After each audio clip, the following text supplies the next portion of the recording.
Hello and welcome. My name is Carsten Lützen. I'm a facilitator, agile coach, scrum master, whatever we call it. Today I'll talk about this nice model that I got from a really good book by Maarten Dalmijn on sprint goals, and I can really recommend you to check out this book that he wrote. One of the things that he introduces in this book is these ones, and they talk about 3 gaps that he got from Stephen Bungay in a book that I've not heard about before, but it's definitely going on my list to dive into at one point. And before I go into this, if you like these videos, please consider to subscribe and share these videos. That would be super awesome.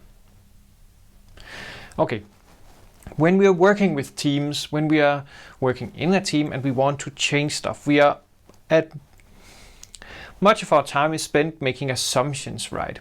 About how people act, how do they behave, how do I act, how is that perceived by the other teams. One of the important thing is that we get a language around what are we doing and what effect is that giving or causing in the system. And I really like this idea with having these 3 gaps. So when we plan, then we plan for specific actions, and these actions results in some outcomes that then again influences our plans. And in these 3, we have gaps we need to be aware of, and we need to say out loud where do we think these gaps are, so we can talk about it and address them. So in the outcomes parts, the effects gap, so what we expect to achieve from our actions versus what we actually achieve. I bet many of you have tried to do something that you hoped would move us in this direction, but in reality it did something completely unexpected. So that is the effects gap. One of the good ways of dealing with this is the solution-focused way of making actions and figuring out what effects is it that we want to achieve, right? So how would we notice that a positive change have happened? So I would recommend solution-focused coaching here. Plans, so what we would like to know versus what we actually know.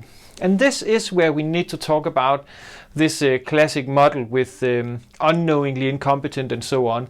Because some of us, myself included, might have an idea that I know this for sure, right? Or even worse if it's gut feelings, right? So we need to talk about, do we actually know this for a fact, or is it something that we just think we know? And if we know it for a fact, then we can use it. If not, maybe we need to use a scientific method, create an experiment, and then learn from that, right? Again, running around in circles, so to say.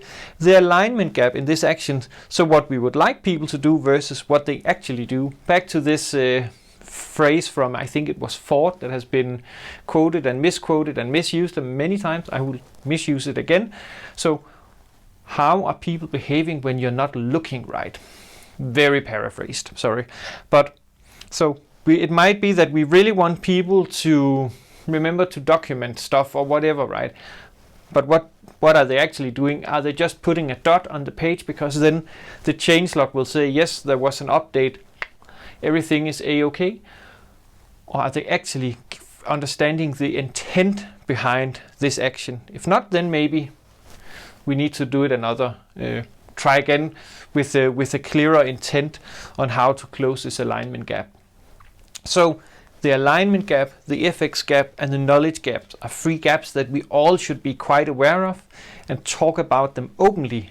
And then say, I think this actually falls into the knowledge gap. What can we do to minimize that gap? And so on.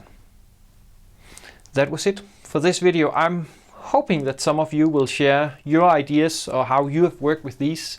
And then if you have comments, questions, ideas, or feedback to these videos or to the content in particular, then write a comment or send me a message. That would be super awesome.